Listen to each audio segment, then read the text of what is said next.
বিসমিল্লাহির রহমানির রাহিম। আসসালামু আলাইকুম। Welcome to SSEG education. আমাদের চ্যানেলটাকে তোমরা সাবস্ক্রাইব করেছো? যদি সাবস্ক্রাইব না করে থাকো তাহলে তোমাদের সবাইকে সাবস্ক্রাইব করে আমাদের পাশে থাকার অনুরোধ করছি।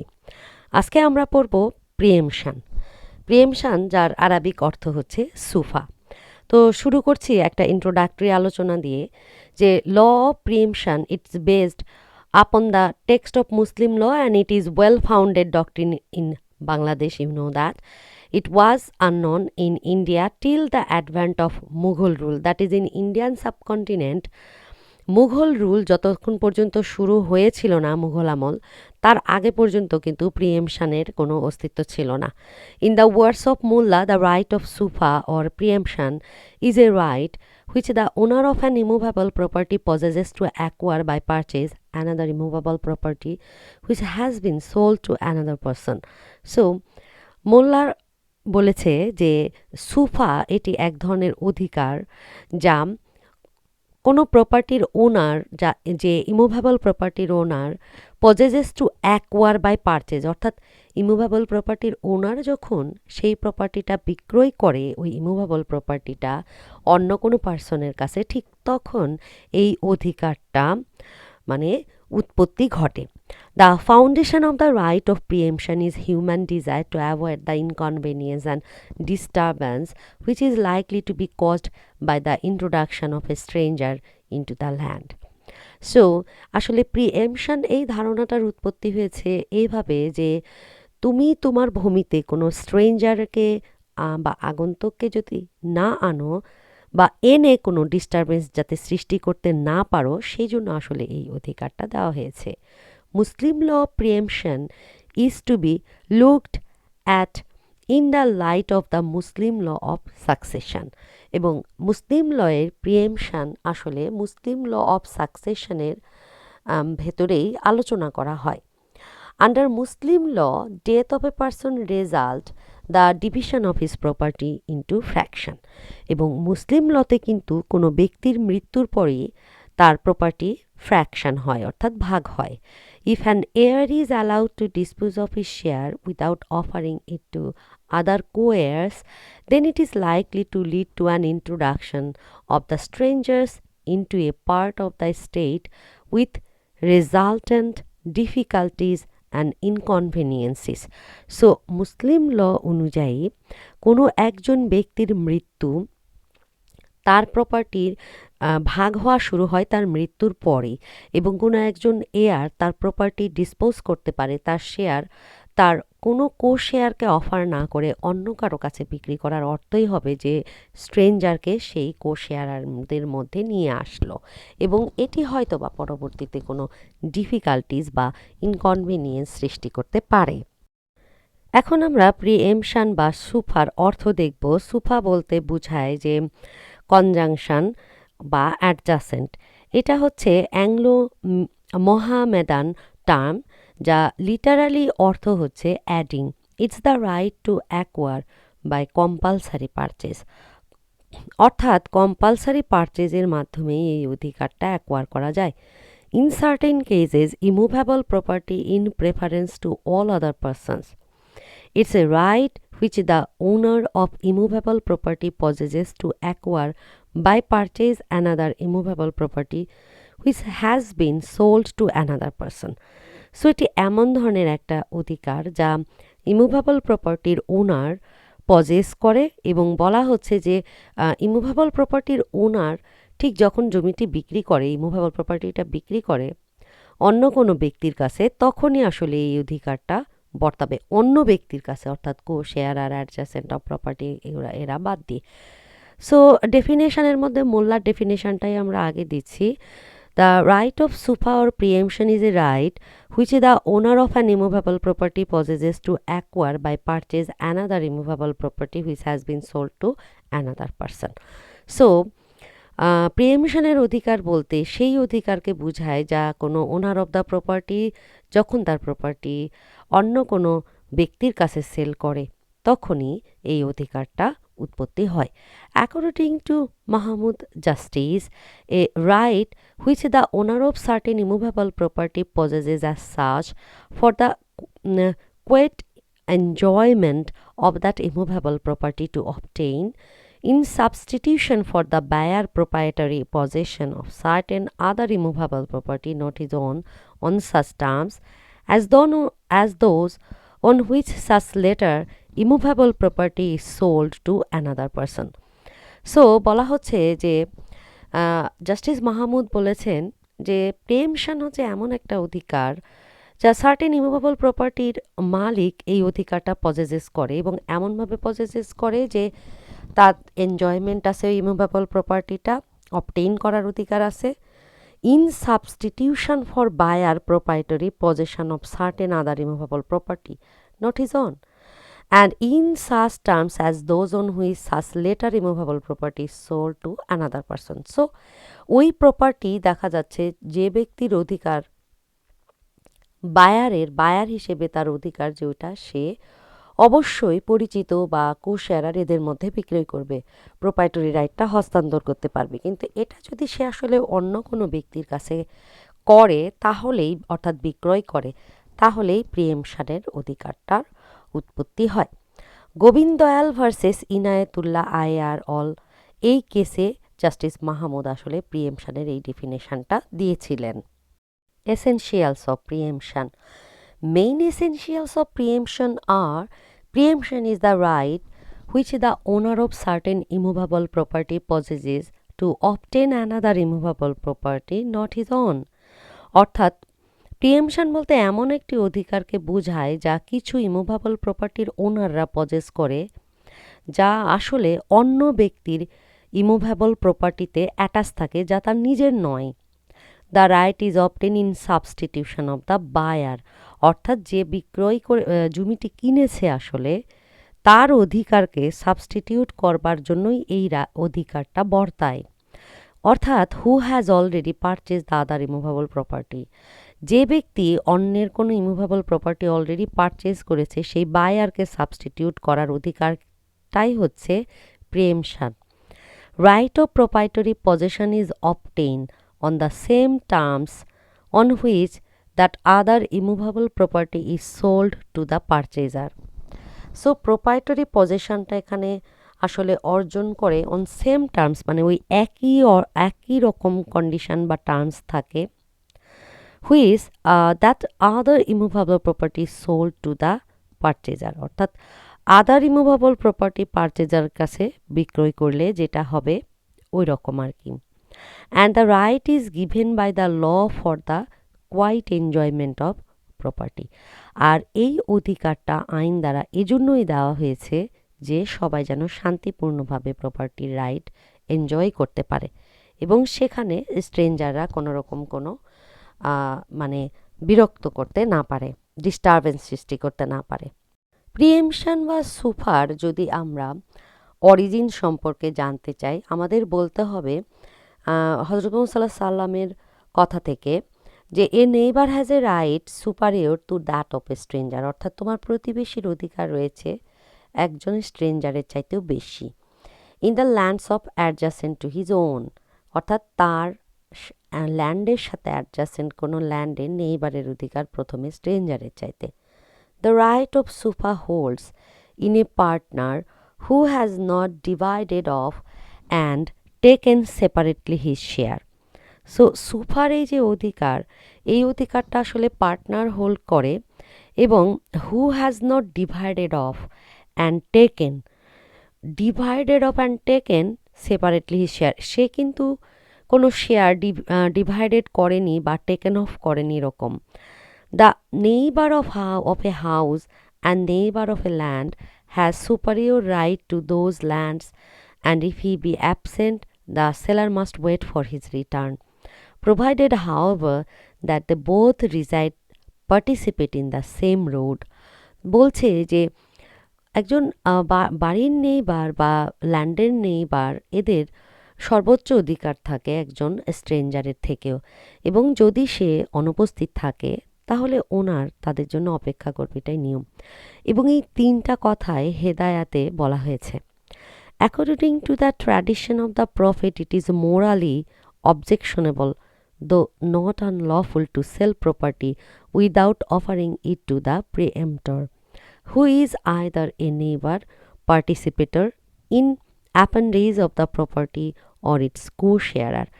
So প্রফেটের ট্র্যাডিশন অনুযায়ী বলা হচ্ছে যে ইটস মোরালি অবজেকশনেবল, এটি মোরালি অবজেকশনেবল একটা বিষয়, যদিও এটি আনলফুল এই প্রপার্টিটা সেল করা উইদাউট অফারিং প্রিএম্পটার, অর্থাৎ প্রিএম্পটারকে অফার না করে অন্য কাউকে করা, এটা মোরালি অবজেকশনেবল। এটা আনলফুল নয়, কিন্তু আসলে মোরালিটি বা এথিক্সের বাইরে, যে তুমি তোমার প্রতিবেশীকে, তোমার আত্মীয় স্বজনকে প্রপার্টিটা অফার না করে তুমি এই প্রপার্টিটা অন্য কারো কাছে বিক্রি করলা, এটাই হচ্ছে বলছে মোরালি ঠিক নয়। Evolution of preemption under Muslim law. The two primary sources of Islamic law are the Quran and the Sunnah. These two revealed legal sources have contained certain definitive legal rulings, which require no legal reasoning from the part of the jurist, rather need to be applied as they are. The Quran and the Sunnah have also comprised legal contents, the implementation of which demands legal reasoning from the side of the jurist. This legal reasoning points to maximum effort exerted by the jurist to interpret and apply the rules pertaining to the origin of the jurisprudence. So, primary দুইটা source আমরা জানি কোরআন এবং সুন্না। এই দুইটা সোর্সকে আমরা legal source হিসেবেই দেখি এবং লিগাল রুলিংসের ক্ষেত্রে এবং মুসলিম লয়ের ক্ষেত্রে।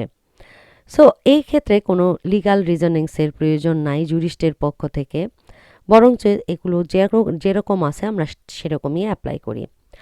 কোরআন Sunnah it have also comprise legal contents. Quran সুন্নাতে কিন্তু লিগাল কন্টেন্টসও রয়েছে এবং এর ইমপ্লিমেন্টেশনও বলা হচ্ছে সামটাইমস লিগাল রিজনিং ডিম্যান্ড করে from side of the jurist, mainly in case of the Sunnah but not in case of Quran.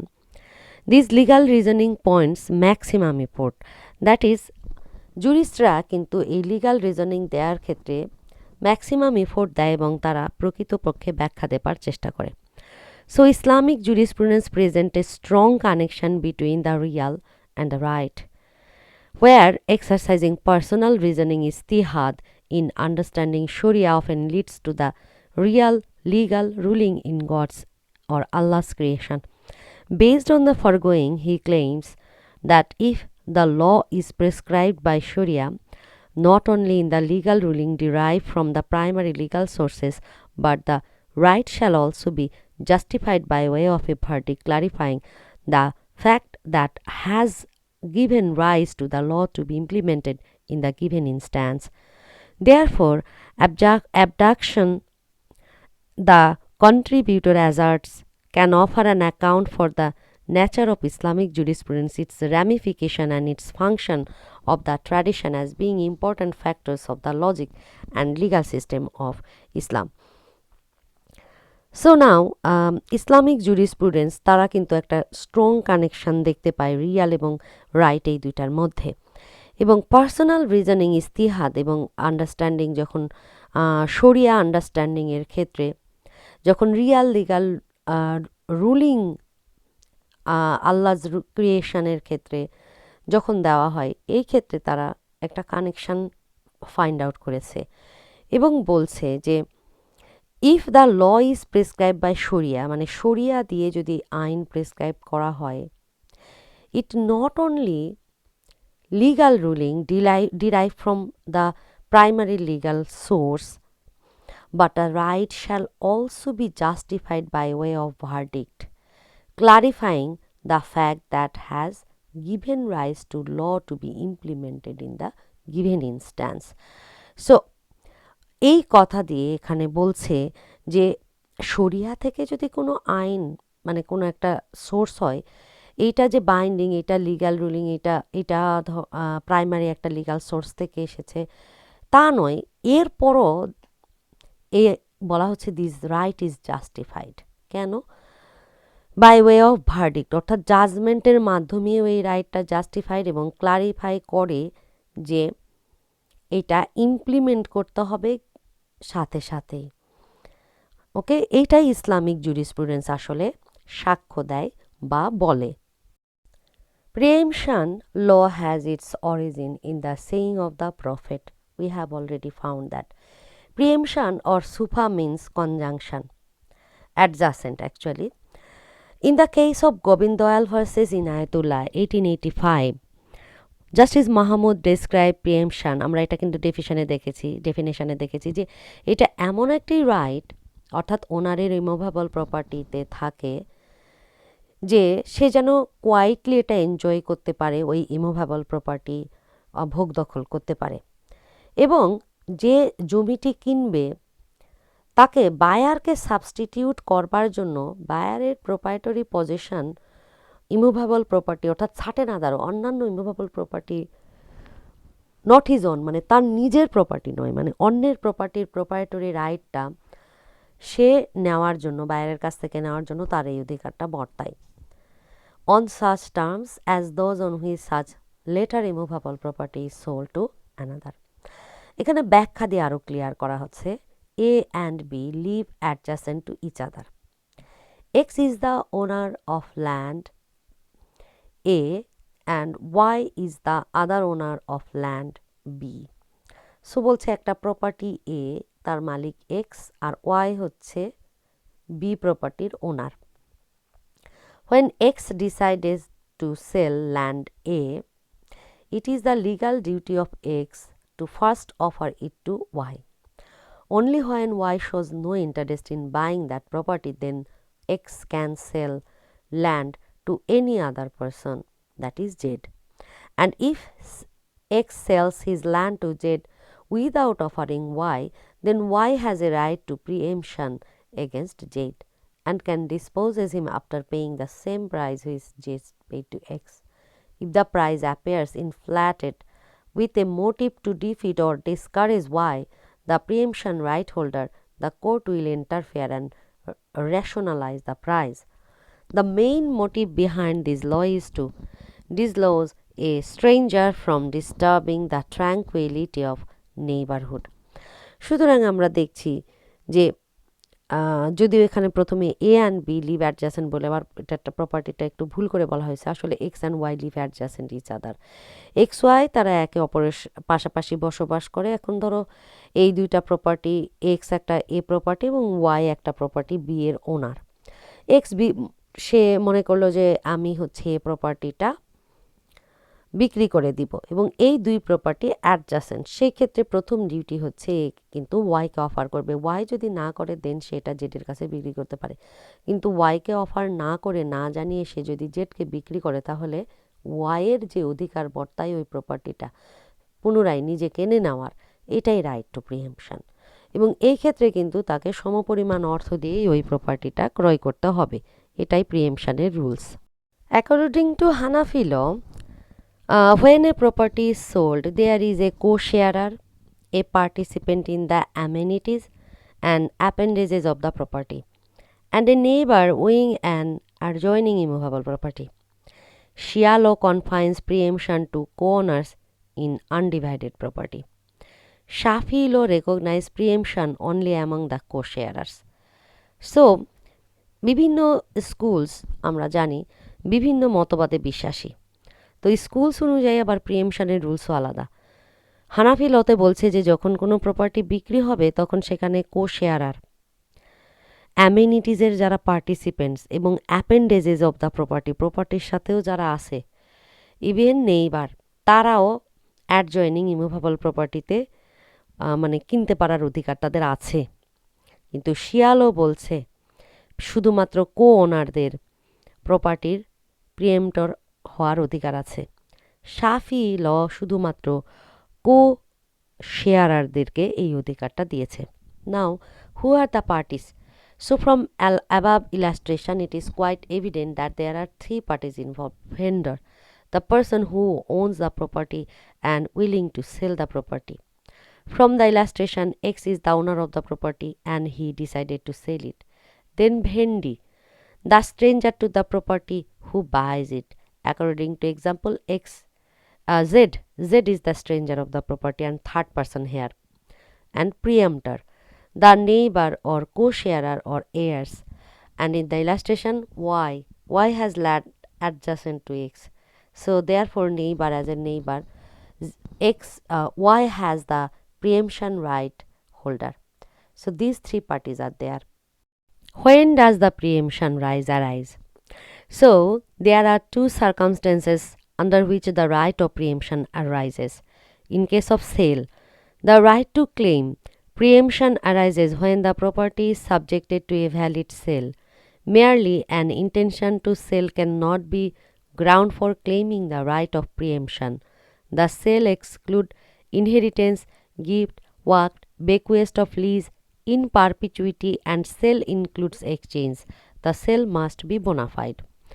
So দুইটা সার্কামস্টেন্সেসে আসলে প্রিএমশন অধিকারের জন্ম হয়। প্রথমত বলছে যে ইন কেস অফ সেল, অর্থাৎ প্রিএমশনের রাইটটা তখনই উৎপন্ন হবে যখন কোনো প্রপার্টি একটা ভ্যালিড সেল হবে, এবং এখানে সেল কিন্তু প্রধান গ্রাউন্ড প্রিএমশন রাইটটা ক্লেম করার। সেল অবশ্যই ইনহেরিটেন্স, গিফট, ওয়ার্ক, বিকোয়েস্ট এগুলো হবে না, সেল বোনাফাইডলি হতে হবে। And when the sale is complete. দ্বিতীয়ত যে mere intention to sell it can not give rise to the right to claim the preemption right. That is আমি শুধু ইচ্ছা প্রকাশ করেছি আমি প্রপার্টি বিক্রি করব, কিন্তু আমি বিক্রি করিনি, অর্থাৎ এই ইন্টেনশন কিন্তু এই অধিকারের জন্ম দেয় না। The right to make a claim arises when the sale is completed.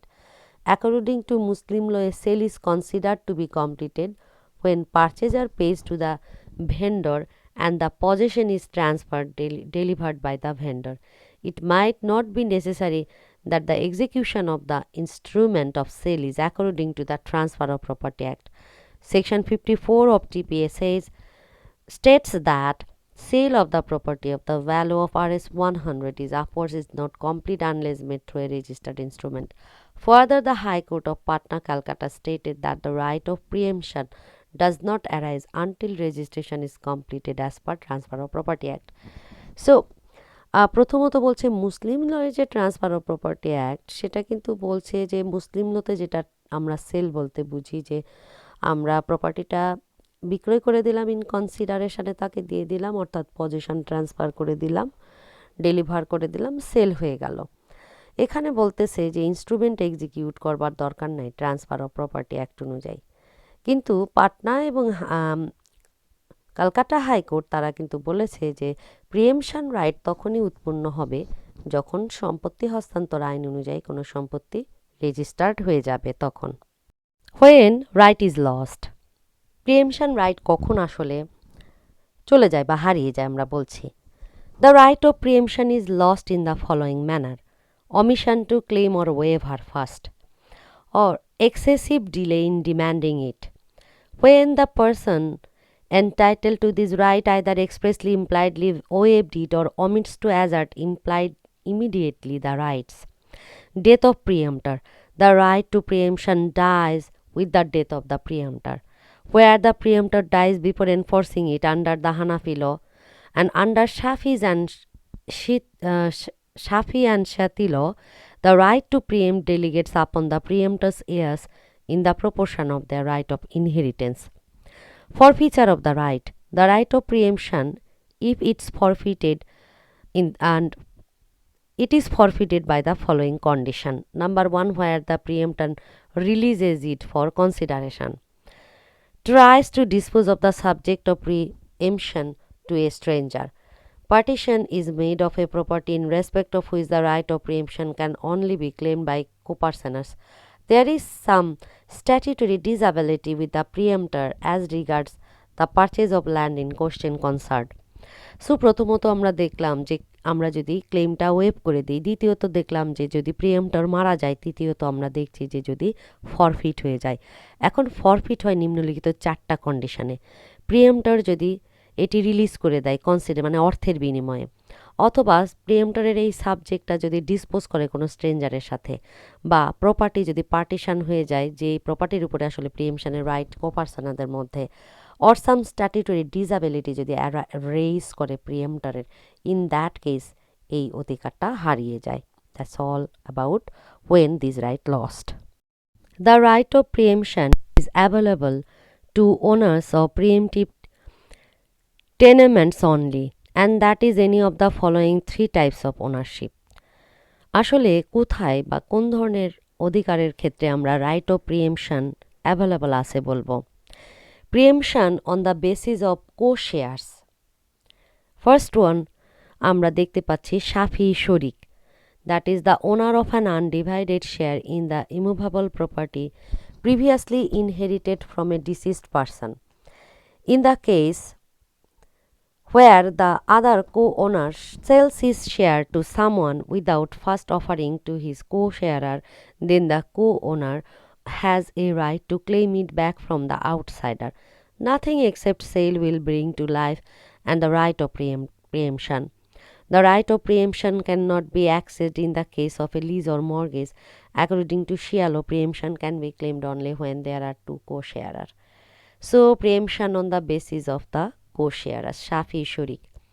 তো যদি এমন হয় যে আনডিভাইডেড কোনো শেয়ার ইমুভেবল প্রপার্টির প্রিভিয়াসলি দেখা যাচ্ছে তারা কোনো একজন ডিসিজ পার্সনের কাছ থেকে পেয়েছে এবং সেই ক্ষেত্রে কো ওনার সেটা সেল করে দিয়েছে অন্য কোনো ব্যক্তির কাছে কো শেয়ারারকে ইনফর্ম না করেই, এই ক্ষেত্রে কিন্তু কো শেয়ারারের অধিকার বর্তায় ওই প্রপার্টিটা ব্যাক পাওয়ার স্ট্রেঞ্জারের কাছ থেকে, এবং এটাকেই আমরা বলছি শাফি শারিক এই অধিকার বলে।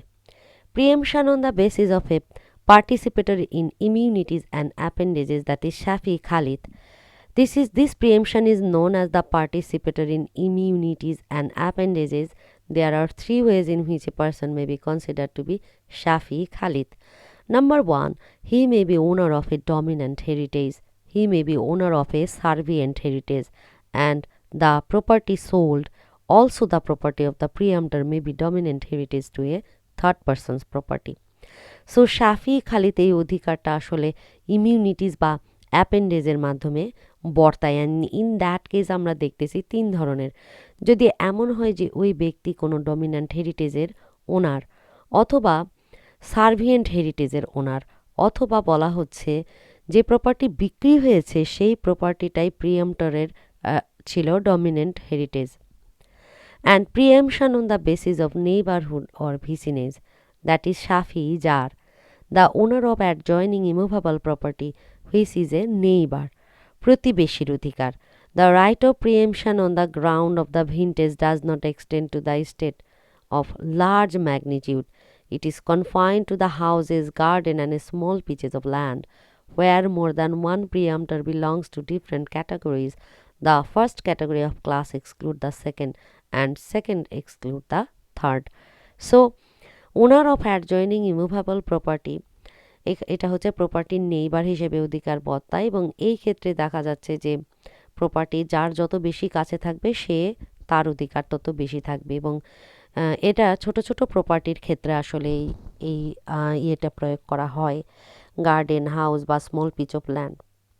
এখন ধরো কোনো একটা জমির ক্ষেত্রে এই তিন ধরনেরই প্রিএম্পটর আছে, সেই ক্ষেত্রে বলা হচ্ছে যে প্রথম ক্লাস, সেকেন্ড এবং থার্ড ক্লাসকে এক্সক্লুড করবে। সেকেন্ড ক্লাস যদি থাকে, প্রথম ক্লাস না থাকে, তাহলে থার্ড ক্লাসকে এক্সক্লুড করবে, এটাই নিয়ম।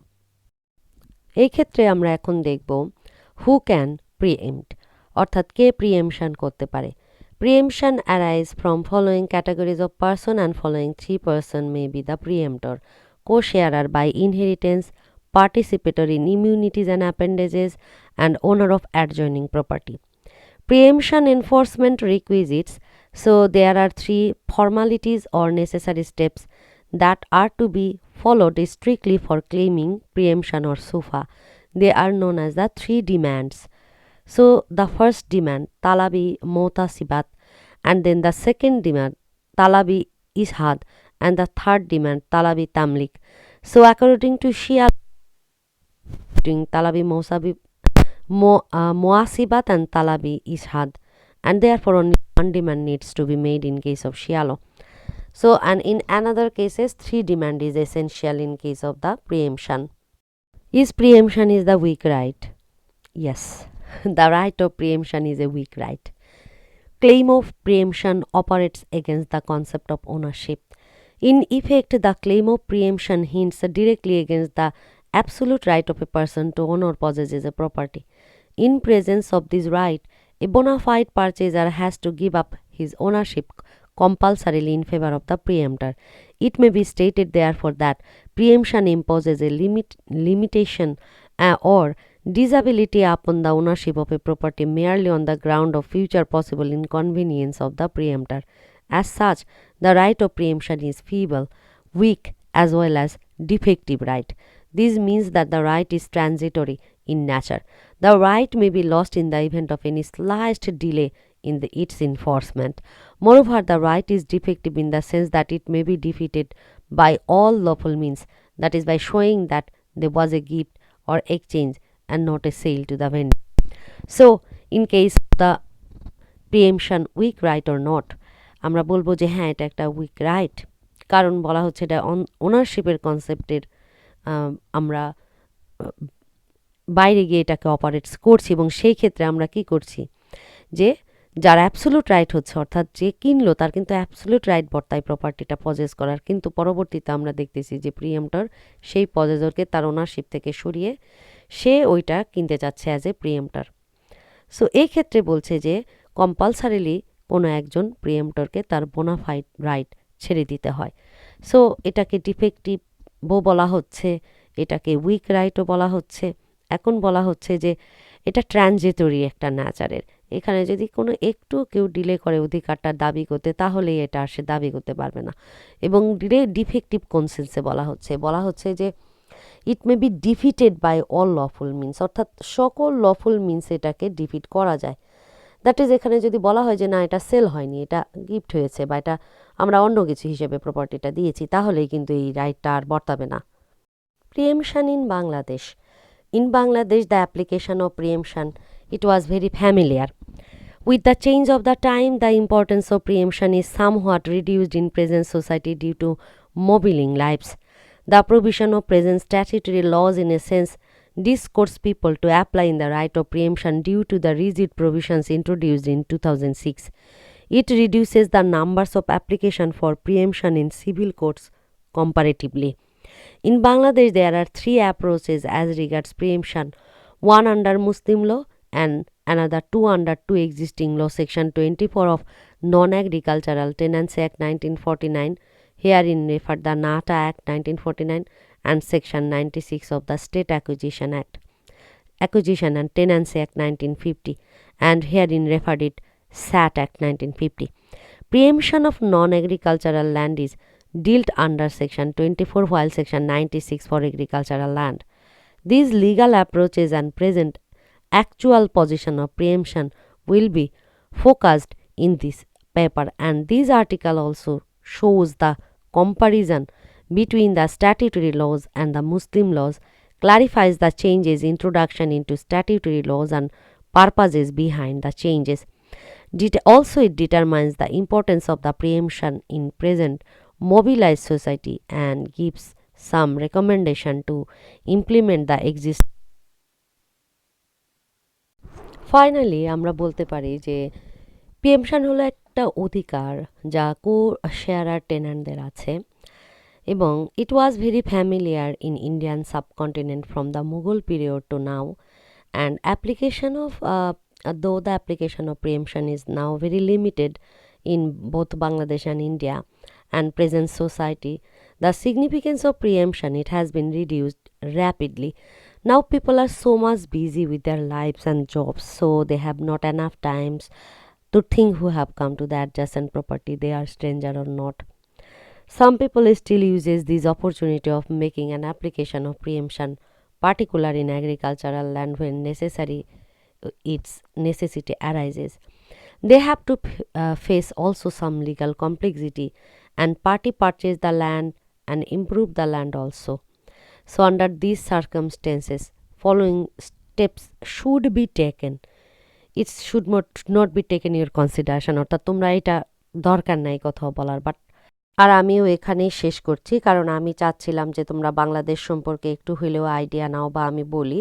সো বাংলাদেশের ক্ষেত্রে এখন স্যাট অ্যাক্ট এবং ন্যাটা এই দুইটা আইন অনুযায়ী প্রিএম্পশন রেগুলেট হয়, মুসলিম পার্সোনাল ল অনুযায়ী নয়, এবং এই আইনের অনেক কমপ্লেক্সিটি আছে, বা প্রিএম্পটররা ওইভাবে ফাইল করতে পারে না, বেশি পরিমাণ টাকা অমুক্ত, এবং বেশ কিছু আছে প্রবলেম। এগুলো তোমরা অবশ্য যখন এই আইন দুটা পড়বা তখনই জানবা।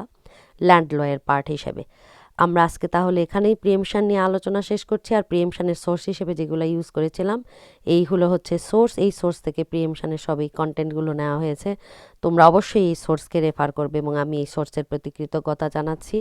So I also show my gratitude and gratefulness to this source because without this source I can not prepare this lecture. আজকের মতো এখানে, যদি কোনো কমেন্টস থাকে কমেন্টস বক্সে লিখো। আল্লাহ হাফেজ, মিট ইউ সুন ইনশাল্লাহ।